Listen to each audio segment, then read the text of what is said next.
안녕하십니까, 박성현 교수입니다.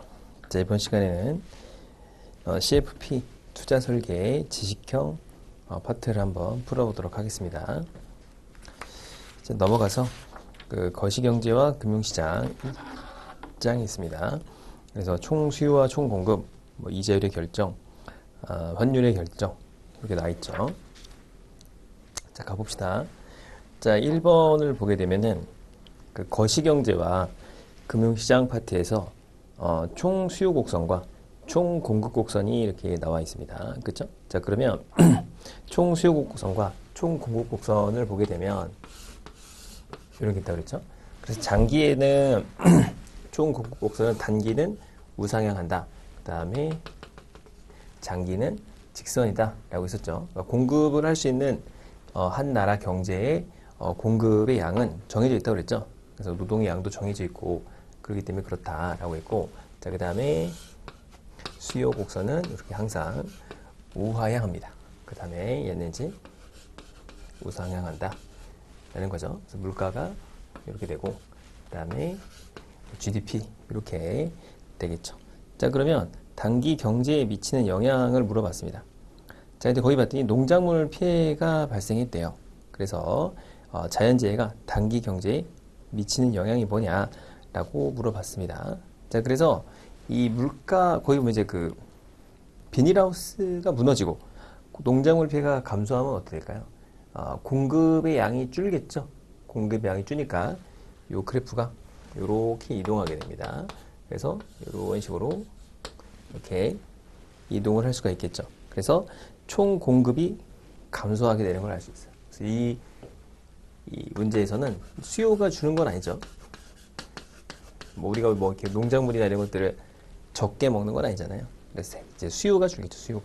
공급이 줄겠죠. 공급이. 그래서 이렇게 증가하니까 왼쪽으로 우상하기 때문에 물가는 이렇게 상승하죠. 물가는 상승하고, 그 다음에 뭐는 떨어져요? GDP. 이렇게 GDP죠. 총 생산량을 말하니까 GDP는 감소하더라 라고 할 수가 있겠네요. 그래서 1번이 정답이긴 한데, 그러니까 이 문제는 어떤 사례를 주고서 요 수요가 증가하는 경우, 공급이 증가하는 경우, 그러니까 공급이 증가하면 당연히 물가는 떨어지겠죠. 이렇게. 그리고 GDP도 증가합니다. 그래서 이제 공급을 증가한다는 건 쉽지 않다고 그랬잖아요. 그러니까 이제 직선 형태로 나오기 때문에 이 자체를 이렇게 움직여야 되는데, 그러니까 이건 단기 공급 곡선이죠. 근데 장기 공급 곡선은 일자기 때문에 이 장기 공급 곡선을 오른쪽으로 이동하는 건 쉬운 게 아니에요.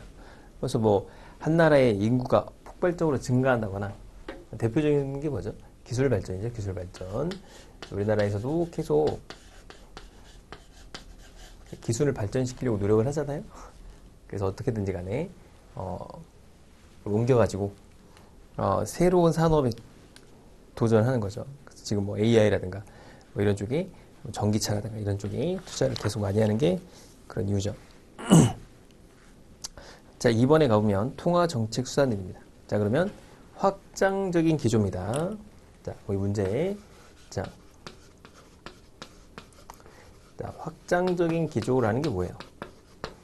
이게 경제 정책을 조금 더 경기가 좋지 않거나 이런 거를 좀 더 활성화시키는 정책을 말합니다. 자, 그러면 첫 번째, 공개 시장의 매가 뭐라는 거죠? 공개 시장에 채권을 파는 걸 말하죠. 그러니까 국채를 어떻게 해야 되죠? 사줘야 되나요? 팔아줘야 되나요? 사줘야죠. 국채를 매입하면 정부로 돈이 들어가고, 사주면, 그러니까 국채가 정부로 들어가고 뭐가 나와요? 돈이 시중에 풀리게 되겠죠. 그죠? 그러니까 시중에 돈이 풀리기 때문에, 돈이 풀리면은 금리가 하락하겠죠. 금리가 하락하면은 확실히 경기가 활성화되는 정책이 되겠죠. 그 다음에 지급준비율은 뭐죠? 법정 지급 준비율. 이거는 은행에서 예금 같은 걸 받으면 법적으로 지급에 대해서 대비하는 비율을 말하는 거죠. 뭐 1%다. 그러니까 뭐 100억을 이렇게 은행에서 받았다. 1억을 뭐라는 거죠? 은행에 무조건 남겨놔라. 그런 게 이제 법정 지급 준비율인데, 이게 낮으면 나가는 대출 금액이 커지겠죠. 그러니까 이거를 0.5%로 줄여주면, 1%라고 가정을 했을 때 줄여주면은 법정 지급 준비금은 이제 5천만 원이 되니까 시중에 나갈 수 있는 돈은 99억 5천이 나갈 수 있겠죠. 그러니까 법정 지급 준비율이 이렇게 있으면 여기 1%잖아요, 1%. 그럼 원래 이제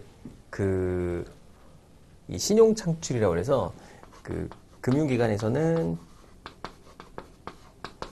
돈이 있으면 이렇게 계속 대출을 연속적으로 계속 할 수 있기 때문에, 그러니까 이 돈이 해외 밖으로 나가서 또 다시 들어오고 또 대출해주고 나가고 대출해주고 나가고 이런 걸 반복을 하게 되면 신용 창출을 하기 때문에 화폐 공급액이 이 본원 통화에 비해서 압도적으로 높아지게 되죠. 그러니까 예를 들어서 뭐 1억을 정부에서 이렇게 찍어냈다면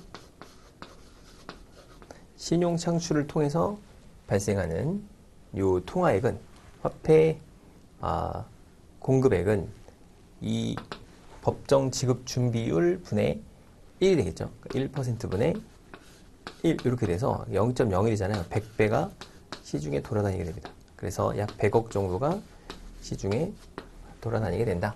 뭐 이런 게 그런 의미죠.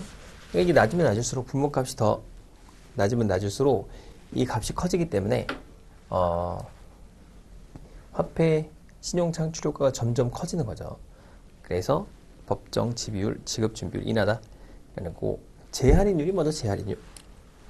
그러니까 재할인율은 할인해주는 폭을 말하죠. 그러니까 뭐 예를 들어서 뭐 은행에서 무역어음이나 상업어음이 있으면 은행에 와서 이제 할인을 하죠. 할인.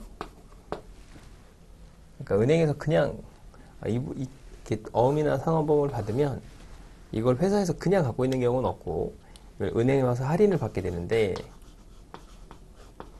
네, 할인율을 낮추면 돈을 더 많이 지급을 해주겠죠, 은행에서. 그러니까 뭐 3%다.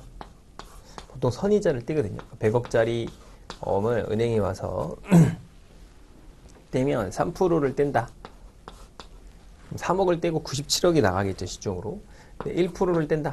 그럼 99억이 나가기 때문에 훨씬 더 시중에 자금이 많이 돌겠죠. 그래서 이런 걸 말합니다. 그렇구나, 이렇게 생각하시면 됩니다. 법정 지급 점유율이 인하돼야 시중에 돈이 많이 돈다, 이렇게 생각하면 되겠죠. 그래서 국채를 매입해줘서 국채가 들어가고 시중에 돈이 많이 풀리게 되면 되겠고, 두 번째는 본원 통화가 이렇게 늘어나기 위해서 법정 지급 준비율을, 그러니까 신용 창출을 통해서 나가기 위해서 법정 지급 준비율을 만들면 되겠고, 재할인율을 통해서 이렇게 확장적인 기조의 정책을 피면 됩니다. 자, 그 다음에 화폐 공급을 증가시키는 요인입니다.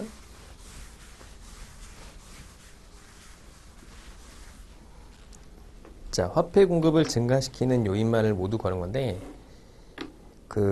공급을 증가시키는 건 첫 번째, 본원 통화 증가에 매입하면 공급이 증가되겠죠. 아까 설명했던 내용으로 통화 안정증권을 이렇게 발행을 하거든요. 통환채라고 하죠. 그러니까 환율이 아니고 이 물가를 조정하기 위해서 이 통화 안정증권을 매입하거나 하거든요.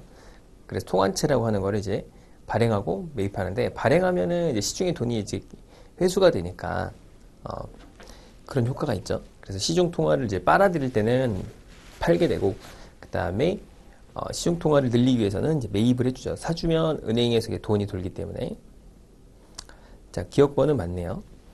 자, 두 번째는 외환시장에서 중앙은행의 그 달러를 매입합니다. 그러면은 달러를 사주면 어떻게 되죠? 달러를 매입하면 달러를 산다는 거거든요. 그럼 뭐가 나가죠? 원화가 나가겠죠. 원화의 공급이 늘어나겠네요. 공급이 늘어나면 어떻게 되죠? 화폐 공급을 증가시킨 요인이 되겠죠. 얘도 공급을 증가시키고 얘도 공급을 증가시킨다. 맞네요? 둘 다 되겠네요. 자, 초과 지급 준비율. 그러니까 이제 법정 지급 준비율이 있고, 자, 은행에서는 이제 추가로 더 지급 준비율을 높이는 경우가 있어요. 그걸 초과 지급 준비율이라고 하죠. 그러니까 이 합친 거를 이제 은행에 쌓게 되는데 이걸 제외하고 대출을 해주는 거죠. 이것도 올리면은 시중에 은행에 있어야 될 돈들이 많아지게 되니까 통화 공급을 줄이게 되고, 걔는 둘 다 하락시키는 거죠. 얘를 하락시키거나 둘 다 상관없어요. 둘 다 하락시켜도 통화 공급은 증가합니다. 그래서 얘도 통화 공급이 증가하겠네요. 그죠? 이렇게 보면 되겠죠?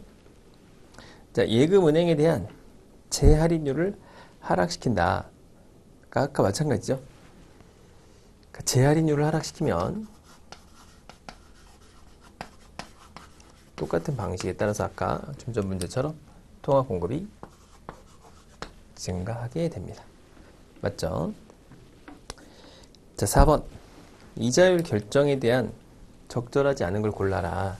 라는 거죠. 이자율 결정은 우리가 여러 가지가 있는데, 피쇼 효과나 뭐 이런 것들이죠. 자, 명목 이자율과 물가 상승률은 양의 상관관계를 갖고 있냐라고 했습니다. 피쇼 효과를 보면은 그 명목 이자율은 뭐죠? 실질 이자율 더하기 인플레이션율이죠. 그렇죠? 이게 증가하면 얘는 당연히 증가합니다. 그래서 양의 상관관계가 있는 거죠. 그러니까 얘가 증가하면 얘가 증가하는 거, 같은 방향을 우리가 양의 상관관계라고 하죠. 그러니까 우리가 상관계수라는 게 나오게 되는데, 이제 그거와 비슷한 거죠. 그렇죠? 자, 이자율은 경기가 수축 국면으로 전환된 직후에는 더욱 상승하는 경향을 갖고 있을 뿐만 아니라 회복 국면으로 진입한 후에야 비로소 상승하는 경향이 있다라는 거고, 자, 그 다음에 아까 이자율이 보면은 경기가 수축 국면으로 전환된 직후, 그러니까 이제 이렇게 있으면 이렇게 수축 국면으로 들어갈 거 아닙니까? 그래서 이런 국면에서 좀 더 자금이 경색돼서 상승하는 경향이 있죠. 자, 회복하는 국면에 진입한 후에야 비로소 상승한다. 여기서 이게 상승할 때 자금 수요가 많아지니까 상승하는 경향이 있겠죠. 자, 경상수지 흑자 또는 적자가 늘어날 때는 자금 공급은 물론 자금 수요도 영향을 받기 때문에 자본 수지가 동일한 만큼 변화했을 때보다 이자율의 상승 또는 하락의 정도가 크게 나타난다 라고 되어 있죠. 그러니까 경상수지 흑자나 이 적자가 늘어나게 되면 공급과 수요가 영향을 동시에 받거든요. 그래서 흑자나 자금 수요 흑자가 되거나 또는 적자가 된다. 그럼 이게 양쪽 방향으로 영향을 미친다고 설명을 했죠. 그렇죠? 자, 그래서 그러니까 자금 수요, 거기 보면 이제 경상수지 흑자라는 거는 수출이 더 많다는 거잖아요. 수출이 증가하는 경우고 수입이 더 많은 경우죠. 수출이 더 많게 되면은 보통은 수출이 증가하는 형태에서는 외화가 들어오고 외화에 대한 수요가 늘죠. 적자면 외화의 공급이 늘어나는 거고 이제 수요가 늘어나는 거죠. 그럼에 따라서 양쪽 방향으로 이렇게 영향을 미치게 됩니다. 하락하는 정도나 상승하는 정도가 좀 더 크게 변하게 됩니다. 자, 원화의 가치 상승 기대는 원화의 자산에 대한 수요를 늘림으로써 국내 이자율에 대한 상승 요인으로 작용한다라는 거죠. 자, 보면 원화의 가치 상승 기대가 되잖아요. 그럼 원화 자산의 수요를 늘리게 되겠죠. 그러면서 국내 이자율의 하락 요인으로 작용합니다. 무슨 얘기냐면 원화의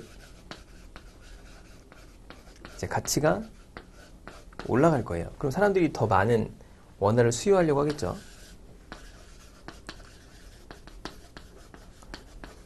수요가 발생하게 됩니다.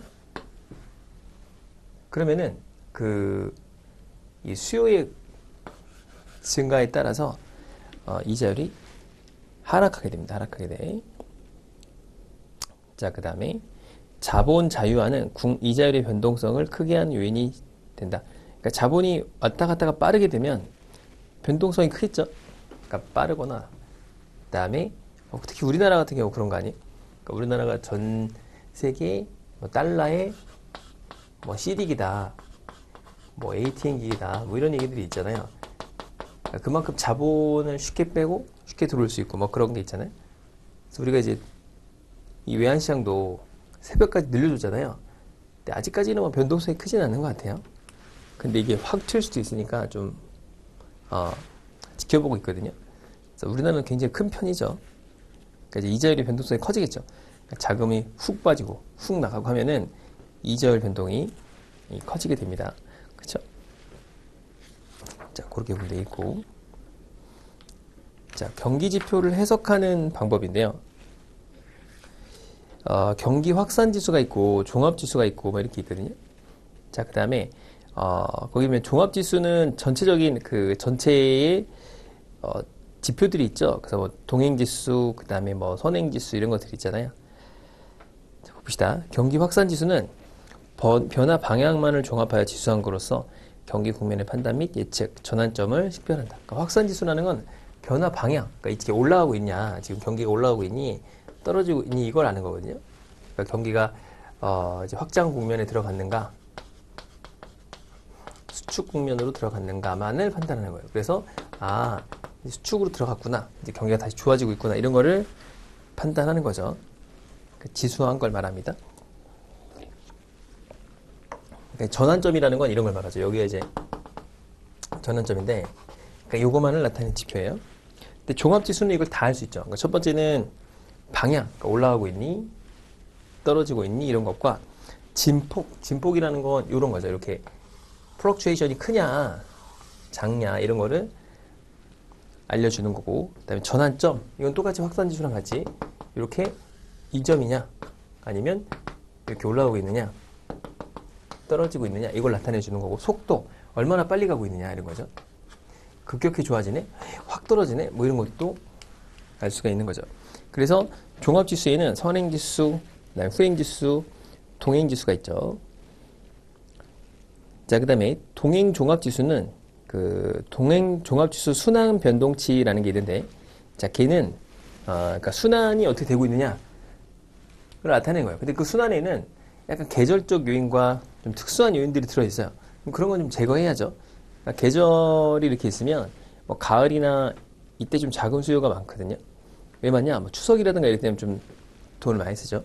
2월 달에는 또 설이 있으니까 좀 돈을 많이 쓰죠. 그런 것들은 좀 제거하는 거고. 불규칙 변동, 어떤 경기에 영향을 미치는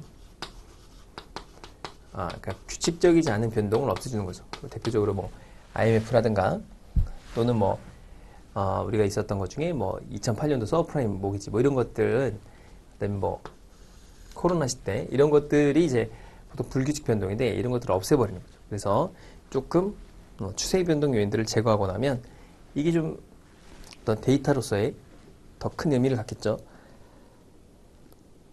자, 그다음에 경기 실사 지수는 실제로 물어보는 거죠.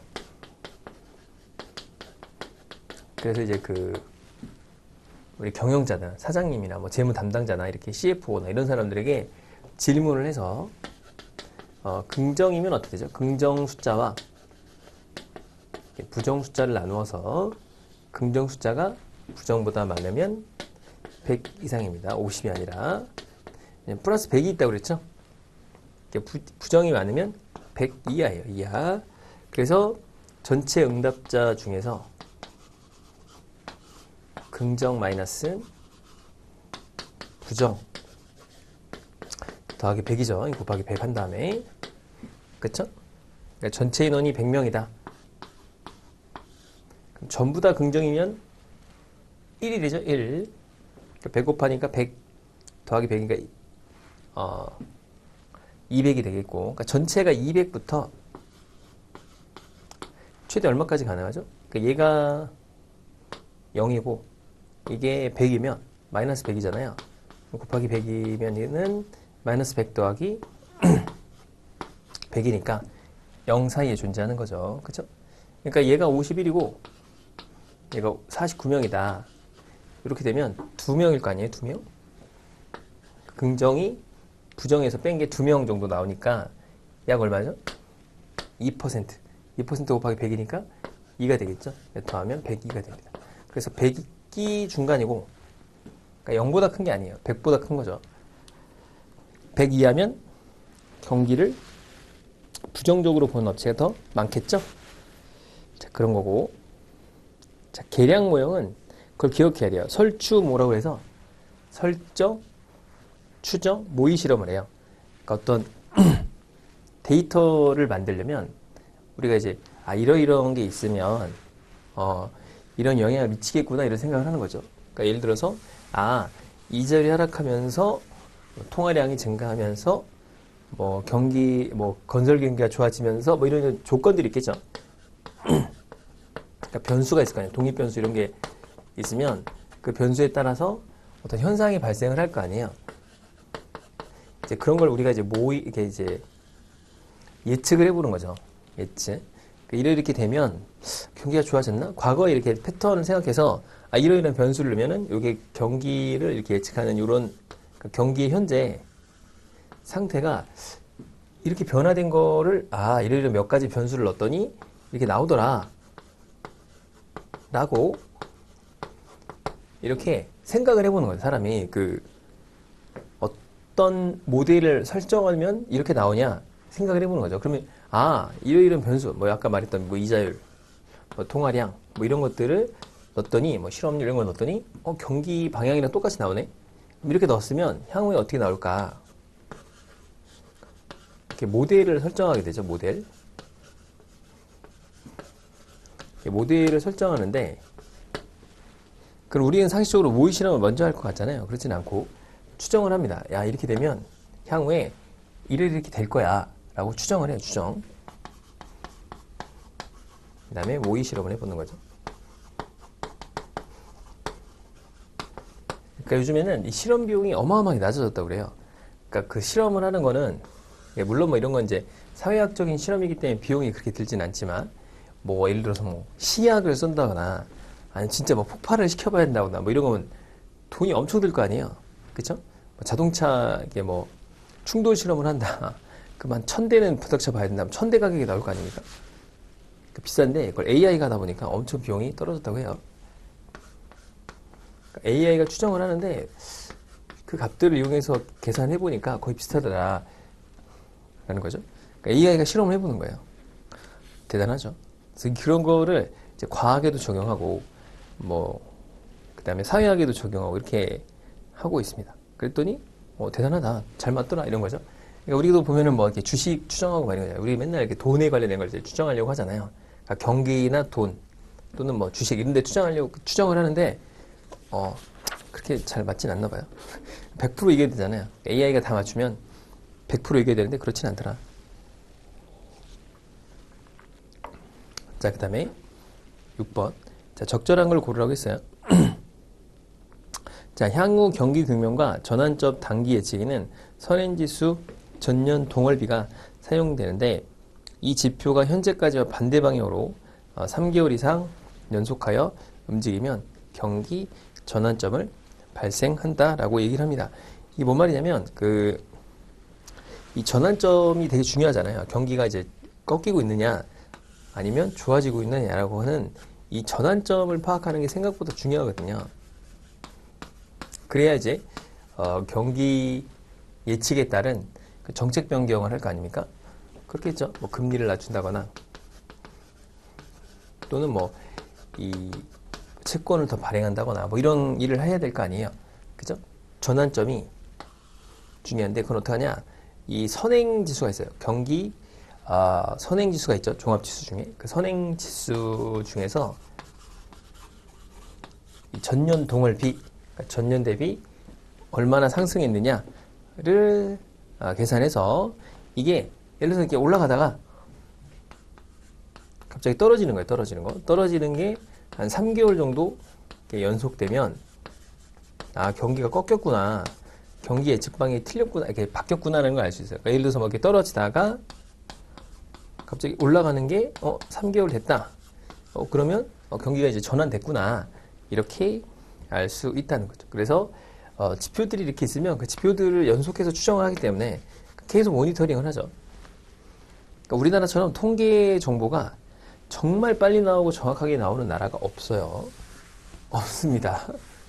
우리나라는 뭐든 잘해요. 그래서 이 우리나라의 지표를 가지고서 외국들이 우리나라 지표를 많이 활용합니다. 그러니까 수출 동향 같은 경우 주 단위로 나오거든요, 우리가. 이게 주 단위로 나온 나라가 없어요. 그러면 이제 동남아시아나 중국이나 일본이나 그러니까 이제 상관계수가 있겠죠. 얼마 정도 상관계수가 있냐. 그러니까 예를 들어서 뭐 중국은 우리나라가 100이 변하면 한 80 변하네 이렇게 생각을 하는 거죠. 그러니까 우리나라가 100이 변하면 중국은 0.8 정도 변한다 생각을 해보는 거야. 그 다음에 뭐 인도네시아는 0.7 정도 변하네 생각을 하는 거죠. 그럼 100이 증가했으니까 중국도 80 정도 증가하겠네. 80%. 그럼 전체 규모가 1000이면 한 800 정도 늘어났겠구나라고 예측을 하면 비슷하다는 거예요. 자, 그래서 인도네시아는 말레이시아는 0.7네. 여기보다 이렇게 높진 않겠지만 한 70% 증가하겠구나. 근데 경제 규모가 있을 거 아니야. 50 정도 되겠네. 70% 증가하니까 우리나라도 35% 증가하겠네라고 해서 통계치를 나중에 조사해 보면 비슷하더라. 라는 거예요. 그래서 우리나라 지표를 많이 이용합니다. 그러니까 우리나라가 통계적인 측면에서도 정말 선진국이다. 그렇게 알 수 있어요. 그래서 1번이 정답이고, 자, 선행 종합지수로는 건설 수주액, 회사채 유통 수익률, 그 다음에 이 소비재 수입액인데 거기 보면 회사채 유통 수익률이잖아요. 걔는 후행 지표입니다. 그러니까 주가 지수가 선행 지수죠. 그렇죠? 그래서 건설 수주액은 선행 종합 지수가 맞아요. 그러니까 건설 수주액은 되게 중요하다고 그랬죠. 왜냐면 이제 수주를 해야 수주가 되면 그다음에 뭐가 일어나죠? 사람도 뽑고 그다음에 이 건축 자재도 사고 이런 일이 활동을 하니까 특히 건설업이 이렇게 그 전방 효과나 후방 효과가 크잖아요. 그러니까 이제 전방은 앞에 있는 산업들도 되게 활성화가 되고 하청을 주죠. 그다음에 후방도 되게 효과를 많이 주죠. 그러니까 이렇게 원자재도 사고 여러 가지 해야 되니까 기계 장비도 사야 되고 하니까 고용 창출 효과가 크죠, 얘가. 그래서 경기적인 측면에서는 이 건설을 활성화시키는 게 좋죠. 우리나라가 지금 이제 건설 쪽이 잘 안 좋으니까 그 GDP 상승률이나 이게 잘 안 나오거든요. 중국 같은 경우도 다 건설 쪽으로 해가지고 이 GDP 상승률을 올리거나 이렇게 많이 하죠. 자, 그렇습니다. 자, 그래서 건설 수주액만 그렇고 회사채 유통 수익률. 그러니까 회사채는 보통 뭘 따라가죠? 후행 지표라고 하죠, 보통. 그러니까 선행 지표가 뭐예요? 주가 지수죠.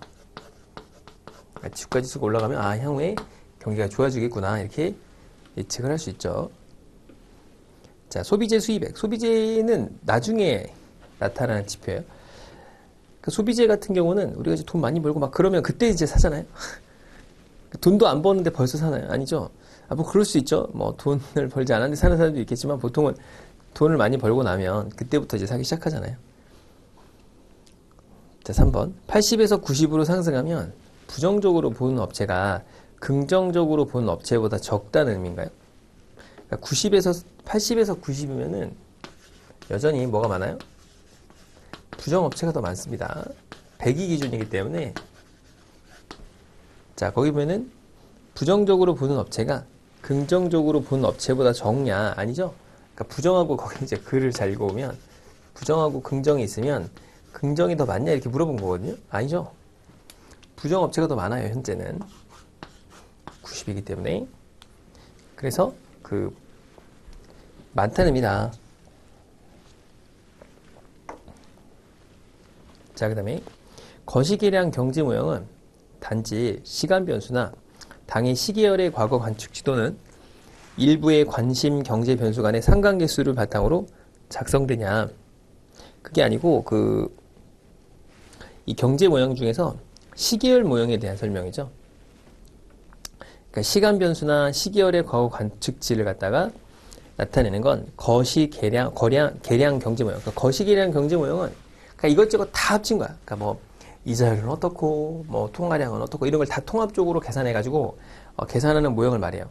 근데 그 정답이 시계열 모형인데, 그러니까 시계열 모형은 아주 단순한 모형이죠. 그러니까 이제 과거에 이런 패턴을 갖고 있었으니 지금도 이런 패턴을 갖고 있겠구나 라고 생각하는 거죠. 아, 금리가 올라가고 뭐 이런 조건이면 이런 현상이 있었네. 이런 현상이 나타났으니 앞으로 이렇게 올라가겠구나, 경기가 좋아지겠구나 이렇게 생각하는 게 시계열 모형이죠. 얘는 뭐죠? 그냥 과거 패턴을 그대로 활용하는 거죠.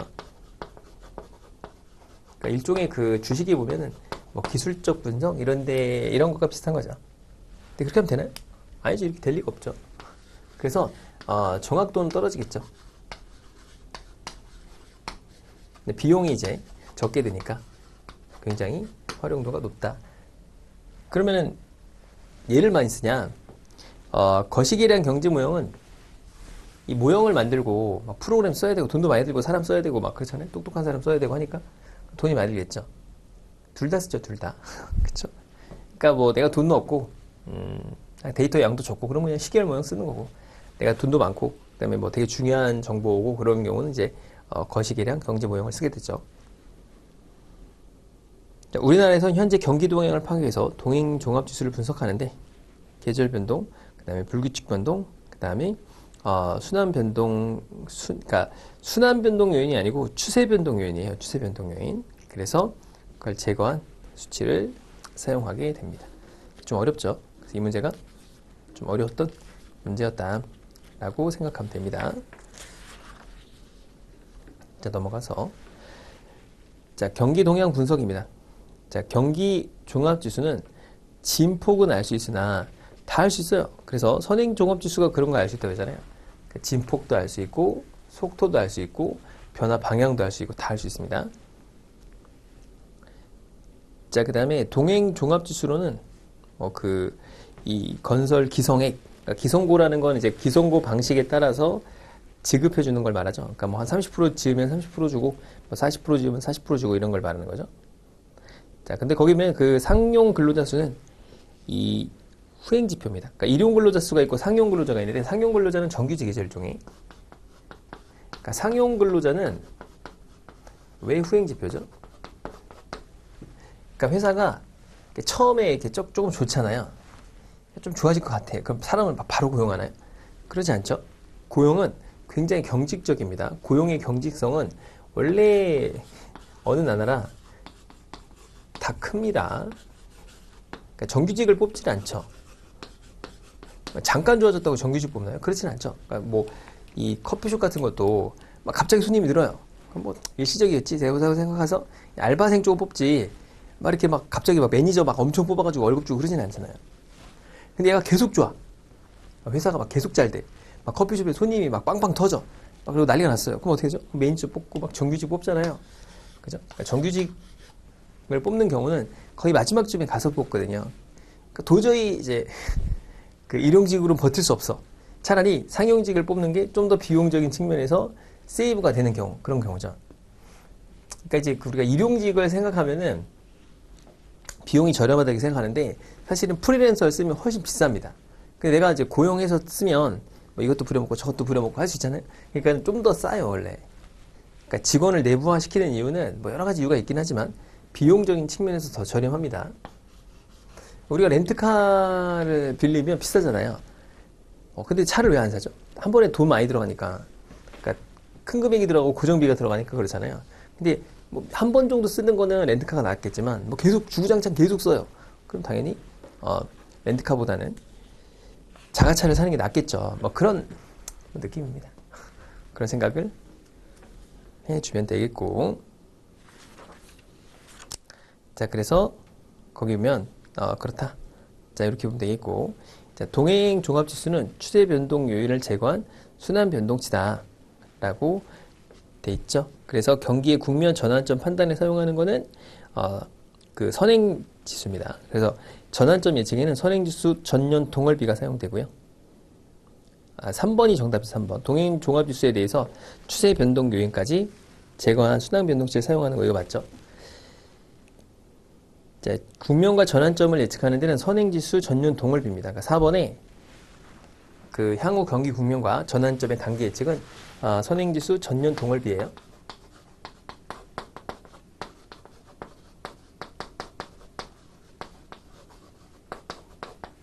B라고 생각하면 됩니다.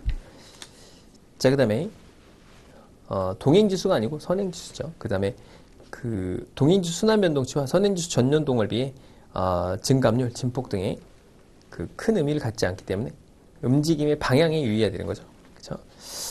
자, 그렇다. 이렇게 이해하시면 될 것 같고 정답이 3번입니다. 앞에서 나온 내용하고 비슷하니까 그렇게 이해하시면 될 것 같고.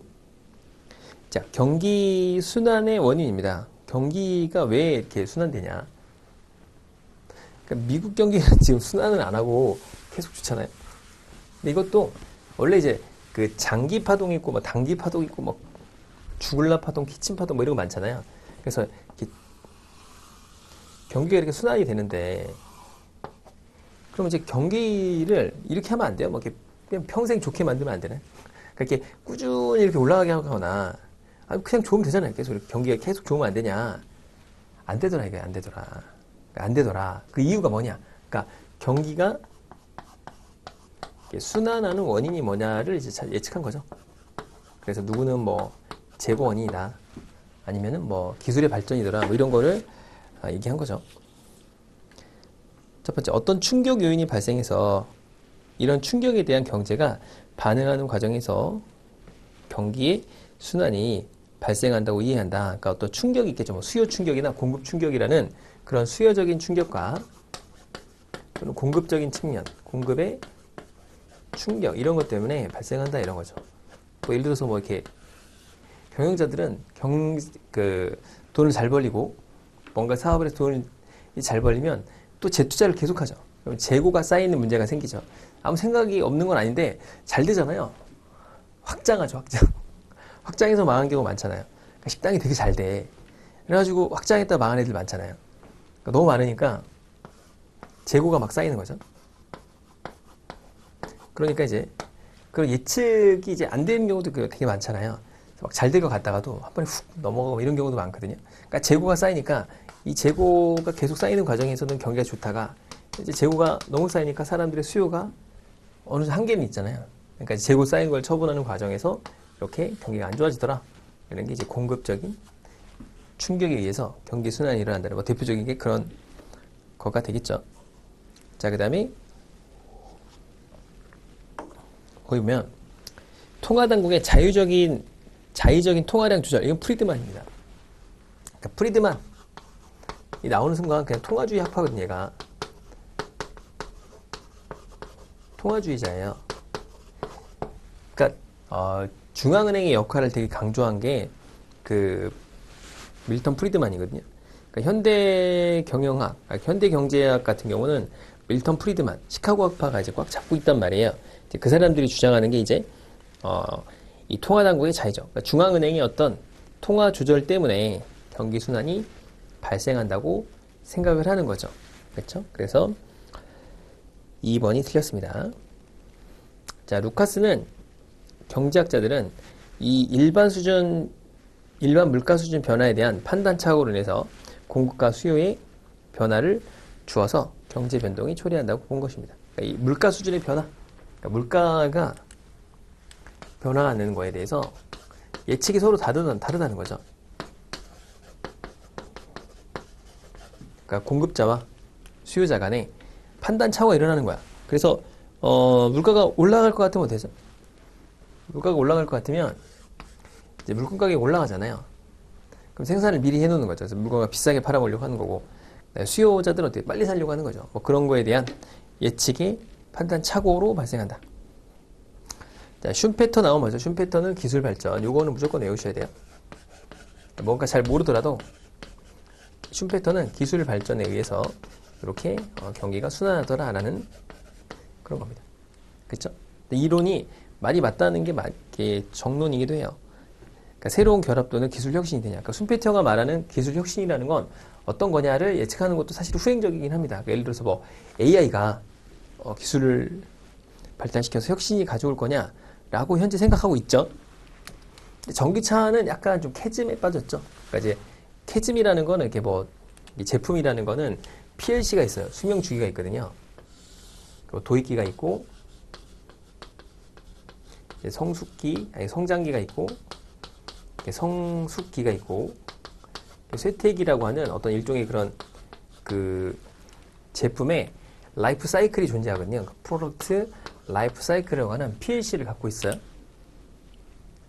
근데 이제 어떤 산업이라는 게 도입 단계에서 성장기로 쭉 성장을 하게 되는데 이 단계에 도입과 성장기에서 멈추는 거예요. 성장을 멈추는 단계. 정지가 되는 이런 단계를 우리가 캐즘이라고 하는데 뭐 캐즘에 빠졌다라고 하죠. 전기차가. 그러니까 써보니까 생각보다 불편해. 뭐 이런 거죠. 그러니까 막 엄청 혁신이 나고 막 이렇게 막 인공지능이 막 그냥 손도 안 대고 가고 막 이런 거를 생각했는데 뭐 그렇진 않네. 근데 전기차의 장점은 비용이 적은 것도 아니네. 충전도 인프라가 부족하네. 그리고 겨울에 춥게 다녀야 되네. 뭐 이렇게 그리고 또 생각해보니까 또 약간 좀 느린 것 같기도 하고 뭐 이런 생각이 든다는 거예요. 사람들이 별로 안 좋네 이런 생각이 드니까 이제 성장기에서 멈췄다. 이런 제품들이 많이 있어요. 그러니까 이런 걸 우리가 캐즘에 빠졌다고 하는데 캐즘 존이라고 하죠. 이걸. 이런 게 있다는 거죠. 기술의 혁신이 어떤 그런 경제 발전의 원인 또는 경기 순환의 원인이라고 생각하는 거죠. 자, 경기 순환이 지속적인 변동성을 보인 이유는 유발 투자. 그러니까 계속 투자를 하면 거기에 이제 덧붙여 투자가 되는 거죠. 유발 투자의 역할을 강조하는 견해와 자본주의 투자에서 건설 기간을 강조하는 견해가 있다더라 이거예요. 있다더라. 자, 그렇게 보면 되겠죠. 경기 순환의 원인이었다. 보면 되겠고. 자, 총 공급 곡선. 총 공급 곡선이 이렇게 쓰면 보통 이렇게 되잖아요.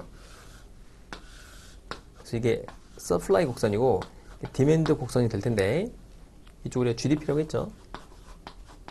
이게 총 물가입니다. 이게. 그러니까 우리 이제 거시경제만 나오고 미시경제는 안 나와요. 미시경제 자체가 없죠. 그러니까 미시경제를 우리는 뭐 그렇게 따지진 않거든요. 그러니까 투자에서는 전체적인 시장을 보는 게 중요하지 개별적인 시장 자체를 보는 건 아니기 때문에 거시경제를 주로 배우게 됩니다. 거시경제의 가장 큰 처음에 나오는 게 뭐냐면 총 수요 곡선과 총 공급 곡선이 어떻게 변화되냐 이거를 따지는 건데 자 그러면 총 공급 곡선이 자, 오른쪽으로 간다는 건 뭐냐 공급이 늘어난다는 거예요. 그럼 물가는 떨어지고 GDP는 증가하게 되거든요. 그럼 대표적으로 뭐가 있죠? 그 실질 임금이 상승하면 어떻게 될까요? 당연히 공급이 줄겠죠. 공급 곡선이 왼쪽으로 가는 거 아니에요? 그렇겠죠. 임금이 많이 되는 임금이 올라가는데 생산을 줄일 거 아니에요. 그렇겠죠. 그러니까는 임금은 상승은 아니겠고 기업번이 아니겠네요. 그럼 뭐 다 서고되니까 2번이 정답이네요. 자, 그 다음에 원자재 가격이 하락하면 어떻게 되죠? 공급이 늘어나겠죠. 그러니까 원자재 가격이 하락하면은 싸게 공급이 가능하니까. 그래서 우리가 이제 그 가장 두려워하는 게 뭐예요? 물가 상승 중에 가장 두려워하는 게 이제 공급이 이렇게 줄어서 물가가 올라가고 GDP가 하락하는 경우 이게 이제 우리가 가장 두려워하는 거 아닙니까? 그렇죠? 인플레이션보다 디플레이션보다 뭐 더 두려워하는 그런 걸 말하는 거잖아요. 그렇죠? 자, 그래서 여기 보면 이렇게 대표적으로 물가가 올라가면서 경기가 안 좋아지는 대표적인 이 원자재가 뭐예요? 석유죠, 석유. 그러니까 석유 가격이 급작스럽게 올라가면은 대부분의 나라들이 못 버티죠. 그 석유 파동 이런 거 일어나면. 그죠? 80불, 90불 왔다 갔다 하는데 이게 한 뭐 200불 간다고 쳐봐요. 그 뭐 못 버티겠죠. 자, 그 다음에 신기술 개발. 신기술 개발되면 이게 오른쪽으로 간다고 했죠. 그죠? 가장 싸게 만드는 거잖아요. 똑같은 제품을 싸고 좋게 만드는 거야. 그런 거죠. 자, 정부 지출이 증가하는 건 수요의 변동 원인이에요. 그러니까 총 수요 곡선은 여기 뭐가 있죠? 정부 지출, 개인, 기업, 순수출 뭐 이렇게 계산하잖아요. 이걸 다 더한 거지 않습니까? 정부 지출 측면은 수요 측면이에요. 수요 측면. 그래서 이게 딱 이 문제는 뭐 정답이 정해져 있어서 뭐 어렵진 않은데 이렇게 나와 있고 뭐 니은 디귿 니을로 하면 니은 디귿 니을을 찍을 확률이 높거든요. 아니다. 공급의 요인과 수요의 요인은 별개예요. 별개. 그렇죠? 별개다. 그러니까 정답이 2번이 되겠죠. 그렇죠? 자, 이렇게 보면 되겠네요. 자, 이번 시간 여기까지 하고요. 다음 시간에 10번 문제 10부터 보도록 하겠습니다. 수고 많으셨습니다.